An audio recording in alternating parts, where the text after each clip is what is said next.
Welcome to my show. I'm a guest here. Her name is Kerry Blaser. Mrs. Kerry, how are you doing, ma?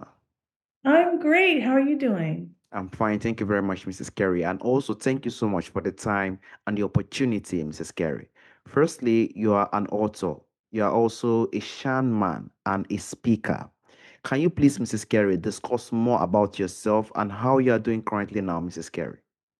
Oh, well, thank you for asking. Yes, I'm a mother of three grown children. As you see, Bazoglo on the screen potentially is my married last name, even though I got divorced 20 years ago. I met him in Tibet and he's Israeli. So my children are half Israeli. So I'm a mother, I'm a shaman, which means I'm a healer. I talk to souls and I help people figure out where they're hating themselves and so they can, figure out how to love themselves instead. And then I'm an author of My Inner Heroine, Exploring Feminine Pain. And I'm 55 today, but it's the story of how 10 years ago, on my 45th birthday, my mother passed away. And then she came through to me, her soul came through and gave me a message of gratitude because I took care of her in her final days and how we celebrated that we have my birthday together and her death day together, which shows how, as souls, we're that important to each other. And then my intuition told me, okay, Carrie, it's time to accept your psychic gifts and it's time to heal from your profound childhood trauma. And so that's what the book is about, how I went from a suicide attempt to embracing my shamanic gifts to last year starting to experience enlightenment regularly, which I do all the time now to help me transform my wounds into wisdom and then share the wisdom with everybody. Like that's kind of me. Exactly. And it's also 100% beautiful as a mother or as kids to try our best to actually look for ways, since you lost your mom, as you said, in the last 10 years, to develop a sense of how one can heal, how one can actually heal from pain. Because we are living in a world whereby trauma, depression, and also suicide, as you said, thoughts are also increasing drastically. So there are different ways we have to try our best to help ourselves in this kind of situation we find ourselves. And you're also one of the person who is helping out in one way or the other. I also like to drive to your book, as you said earlier, My Inner Heroine. I do know you spoke about 10 years ago. I'm speaking about your mother and how you survived a lot of things, but do you still have more details and also explain more better regarding the book? And you also plan to write more books in the coming future, Mrs. Carey? Yeah. Okay. So and then the question is like how to heal or the writing the book or both questions. I'm sorry. The question is about can you discuss more about the book and do you also plan to write more books in the coming future?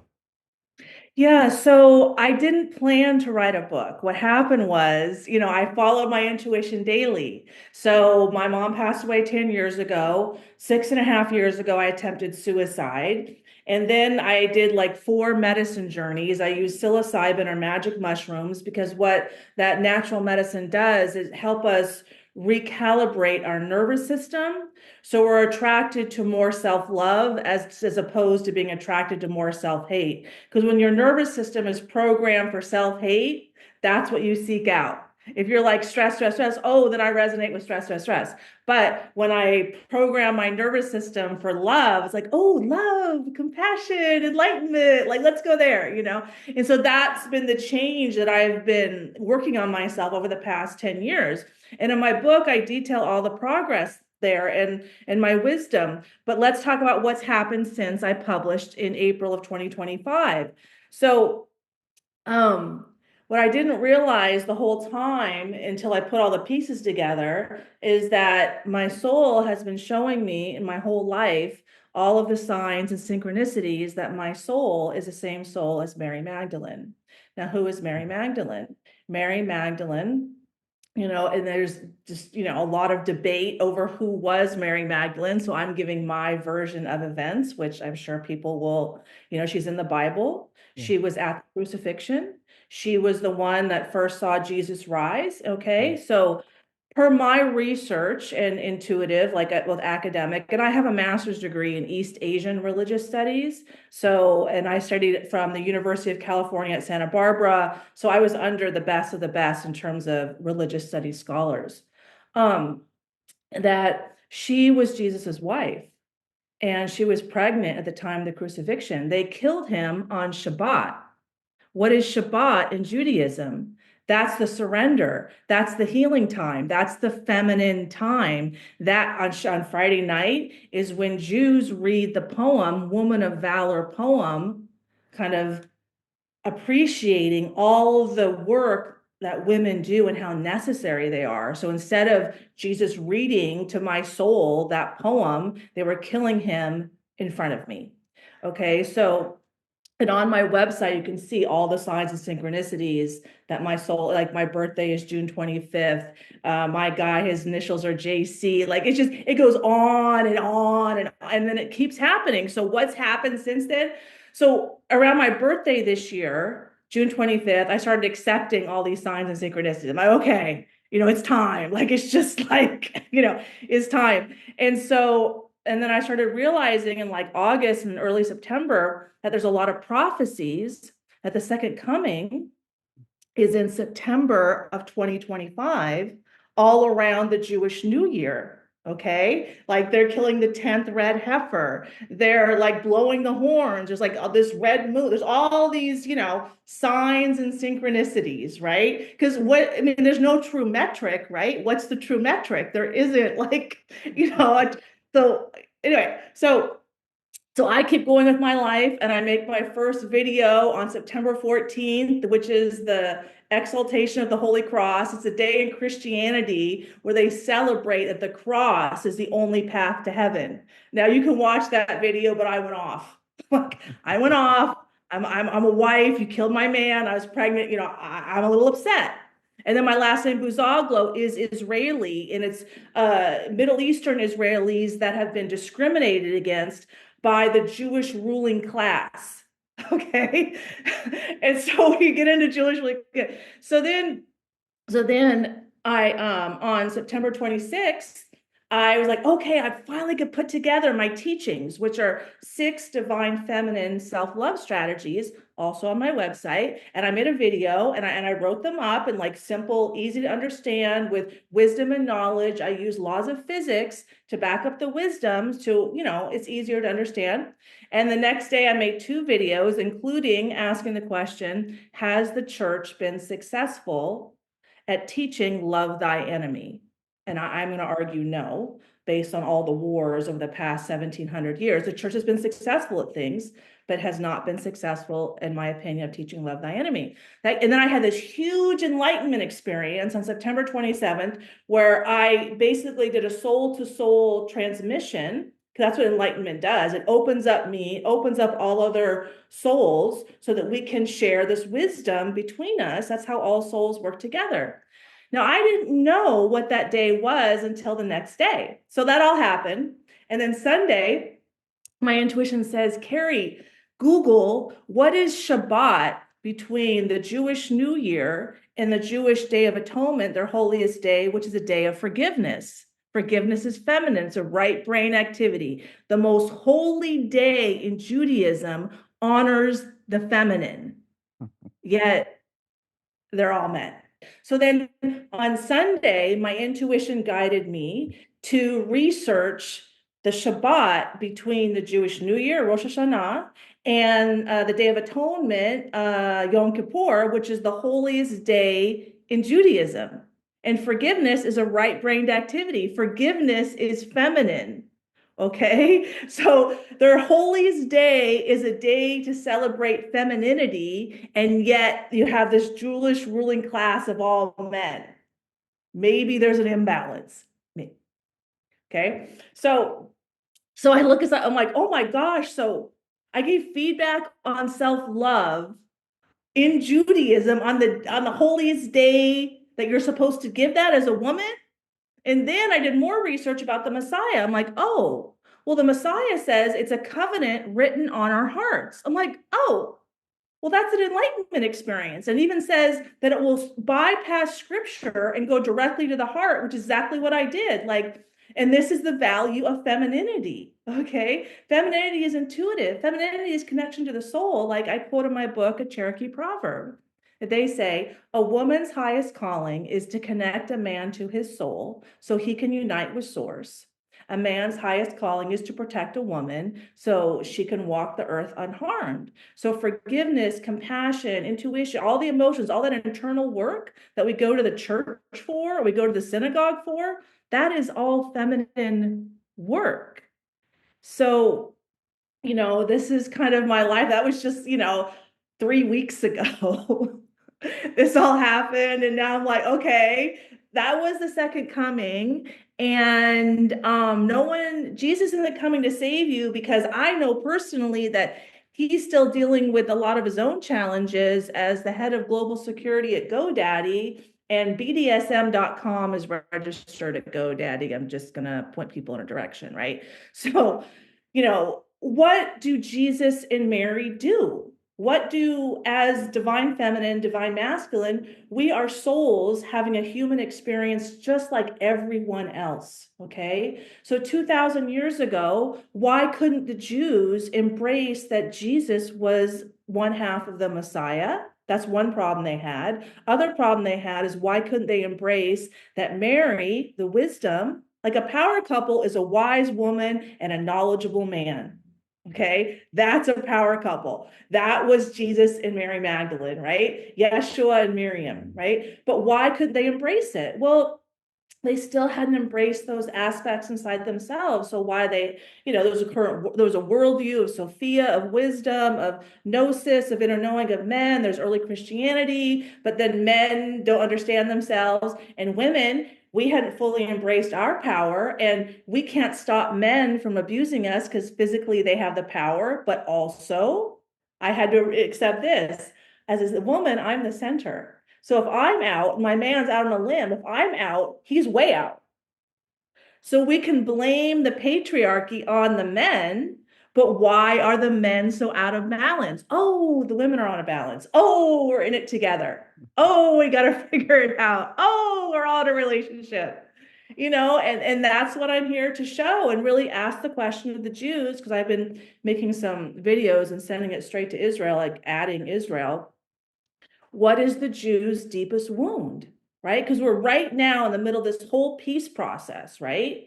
Why do the Jews, the universe is a mirror, right? So as the Jewish people, this kind of abusive ruling class that it's all over the world, a lot of people know, right? And they ain't perfect. They're trying to be the chosen one, but chosen to do what, right? You're chosen, but chosen for what? And now all of this self-hate is getting mirrored back to them by Islam. I mean, Islam, they're so pissed off at the ruling class of Jews that they have it in their text. Okay, prophet, we got you. We're going to kill those guys because we know their problem, and then you can come. I'm not, it's logical. I understand it. They have a point. So Jews have to admit they have an abusive ruling class to stop all this hate coming at them, which they're doing to themselves. Then once they admit that, then America can admit that we fuel the Jewish ruling class that's abusive through like all these different political and religious mechanisms and stuff. And then maybe Islam would say, okay, if you're going to admit that much fault, then we're going to admit, and then the most important thing, maybe China will come to the table and say, hey, because, I speak Chinese, I love China, we need help. Because what's the one country that Israel doesn't control? Israel doesn't control China. So this is what I do at home. And so I'm writing a book on how my soul is the same soul as Mary Magdalene. And you can, I have a whole write-up on my website. I have the 6 divine feminine self-love strategies on my website. Anyone can book with me. I can't be divine feminine and say, oh, you gotta pay. No. If you need me, no one books, book me, and then I'm figuring out donations, so I'm just, figuring stuff out. But that's what I got going on. Honestly, I want to thank you for the beautiful insight you brought to the table, honestly speaking, Mrs. Kerry, because we have to have the sense of developing the sense of embracing love as you did in the past 10 years, embracing kindness and humility around us. I think as no matter our religions, no matter our community, or no matter the community we find ourselves, if we can try to embrace that, no matter the position we Yeah. find ourselves, I think the world will be in a better place. It's not in a position Yeah. whereby no matter what comes on us, we use forces or we use problem and stuff. It will make the world balance and it's make the world not peaceful. The only way is for us to accept, live a life of kindness, and embrace every single person we find out at the front of us. And that will make others, as you said, it will reflect on others to say, okay, I think what we are doing is wrong. I think we need to rebalance, and I think we need to rethink what we are doing to make the world more safer for every single one of us. Because it is every single one of us that will actually gain when the time comes.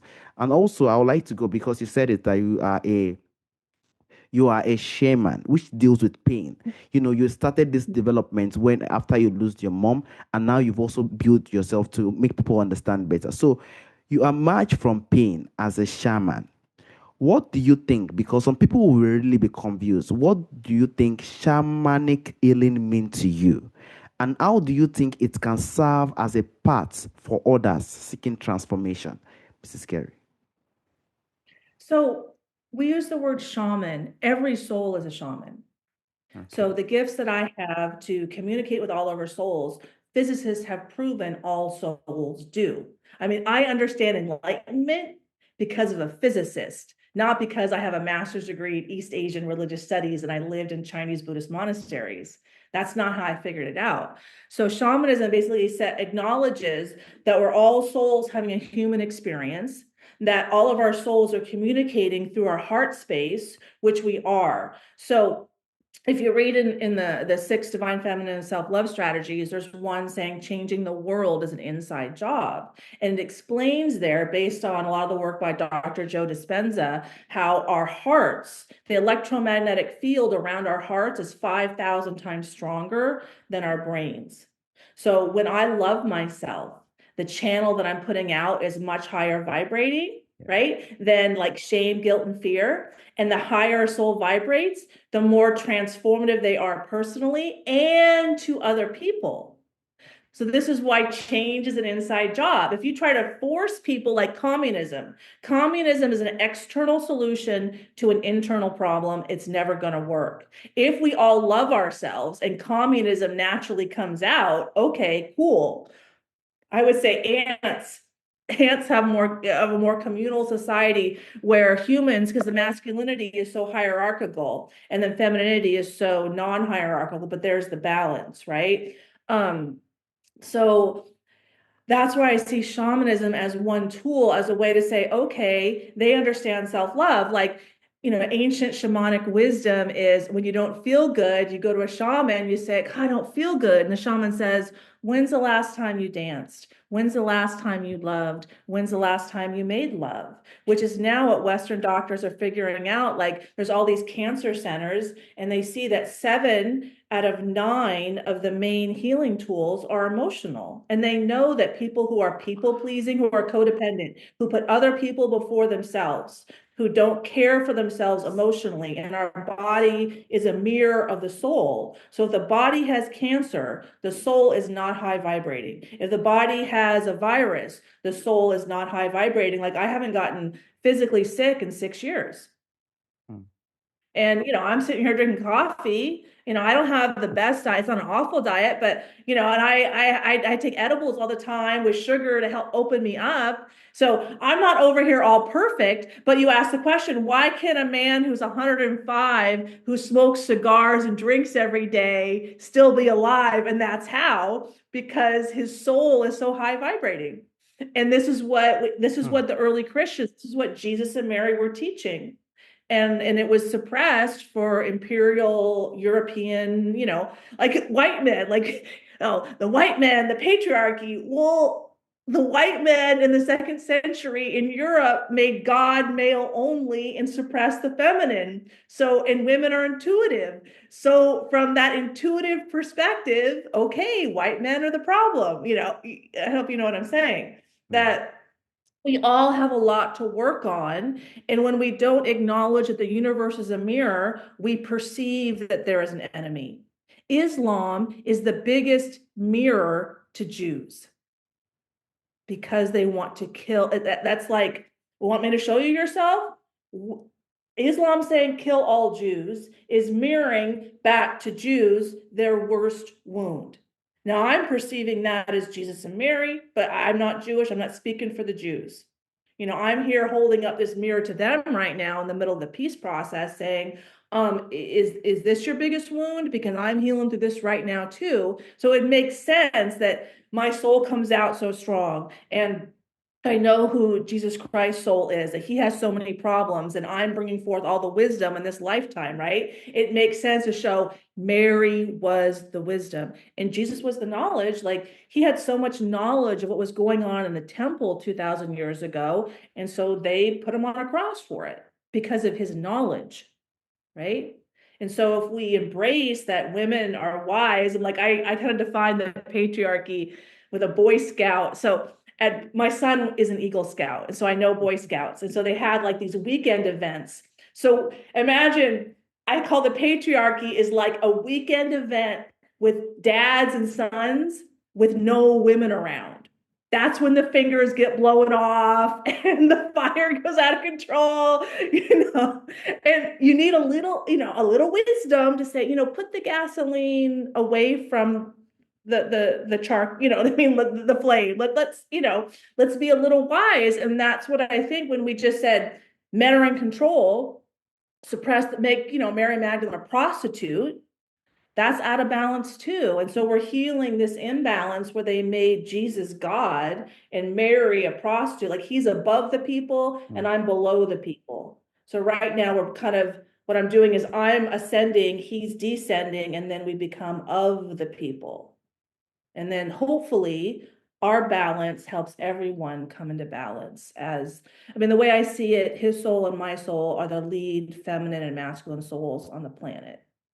It doesn't mean that I'm the most advanced, but we're the lead. I mean, maybe I'm wrong. That's just my experience. What That's the kind of serious that I take it. Yeah.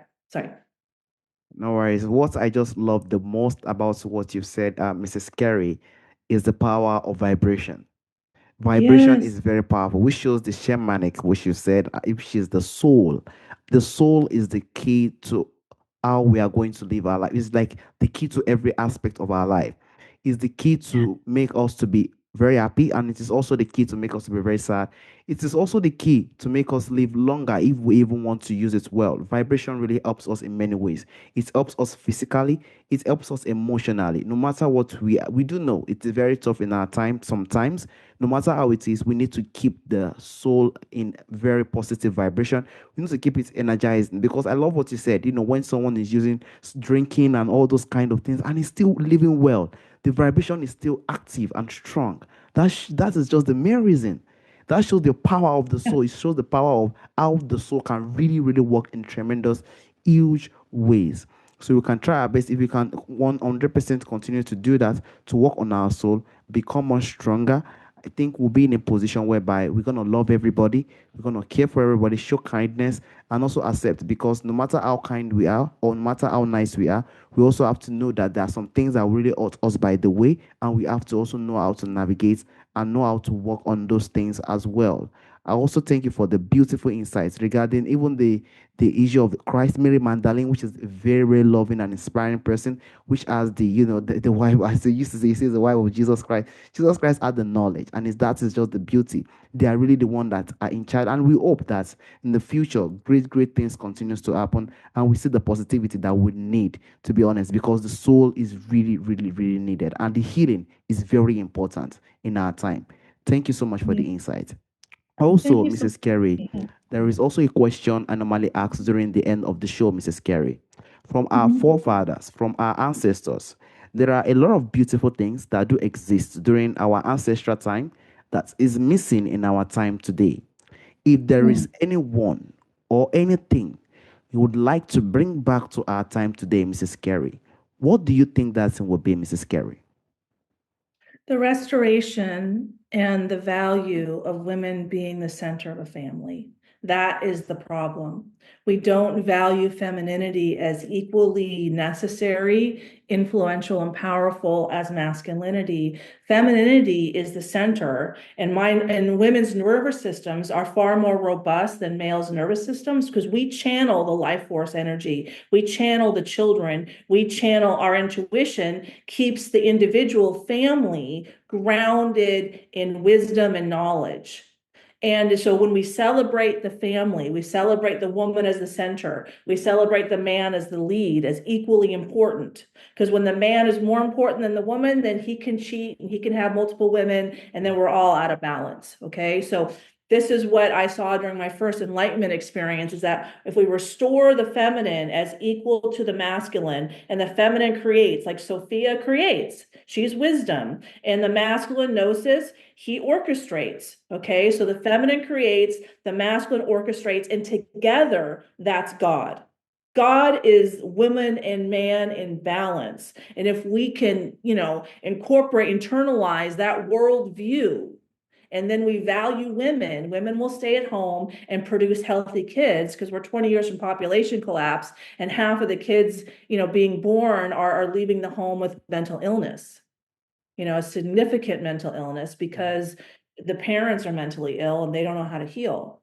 So this is where I see the most important thing is that learning of self-love, valuing self-love, because that center of the family is where emotional intimacy is created and sustained, and that's where mental health is created and sustained. And we can't operate and thrive as humanity if we're all mentally ill. So the healthy nuclear family is how we create heaven on earth, because it's my intuitive guidance that no one's coming to save us. Like, oh, Jesus is coming. That's an external solution to an internal problem. And now we have the laws of physics to support how all this works. So, I live on the beach in Southern California. How is that not heaven on earth?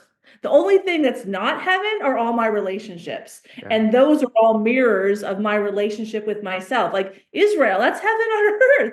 But they're in hell right now because they have a relationship with themselves that is hell. And the whole world is mirroring it back to them because we're one big family of souls helping each other out. There's your wound, there's your wisdom. There's your wound, there's your wisdom. Right now, there's a huge mirror to Israel because it's their time to admit fault. And I believe they were chosen to take on the most wounds because Mm. then they can share the most wisdom. Like Bazaglo, huge wound. And what I only realized recently is that Bazaglos were kicked out of Spain in 1492.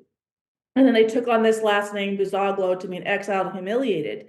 The Jews in Eastern Spain were really close to people in France. Well, Mary Magdalene went to France after Jesus was crucified and helped start a religion, the way of love, by the Cathars. In the 14th century, 1 million Cathars were killed. So they started escaping in the 12th and 13th century into Spain, and then going with the Jews, because the Jews in Spain were much more open than the ruling class Jews, like the Ashkenazi Jews, which is very insular, and the rabbi controls everything. So, of course, Mary Magdalene comes back to the Jewish community who supported her, who's also being discriminated against. So I can hold up an even bigger mirror as a woman, Mary Magdalene's soul, and a Bazaglo. And he left Judaism. His great grandfather was the top Sephardic rabbi in Haifa, my ex husband. Why did he leave Judaism? Oh, the ruling class of Jews have deemed that their families don't have to serve in the military in Israel, right? All of the black, the Orthodox, the Schwarzim, you say in Hebrew. Why would why do they want to stay in a religion where the ruling class is like, "Oh, we're better than you, you go die." Not It's, possible. so yeah. True, true. I completely agree with you. That is why we are all souls to show kindness and love. We shouldn't show that we are ahead or we are bigger than one, because that shows that now makes one to have the sense of mirror, as you said. People now mirror on you. Everybody mirror on you. That oh, the hell, people are going to be like that, and that is what we have to understand. And I also love what you said, feminism, and that is it, because I also normally believe that women really play a very big role in, even when it comes to family. They play a very, very powerful role, and that is why a man who really, really sees it really respects the wife, and also most of the time the kids as well, because that is why, that is why women usually have that lock of, or usually have that position of children really loving the mother more than the father, because they know the care of the man. They know how women are more embracing and are more just embracing. Men don't really have those kind of features. It's women that do have those kind of beautiful features, and that is why when they are with us, we should know how we could embrace and also put them in position whereby they can also use to use those qualities for more positive things, for the greatness of the world. It's just for the greatness of every single one of us. I also want to use this opportunity to thank you for the time. The discussion we had today, it is very beautiful, something that is very inspirational and inspiring, and I thank you for that. Thank you so much, Mrs. Kerry. Thank you so much for having me. All right, Mrs. Kerry. Have a wonderful day, Mrs. Kerry. Bye bye.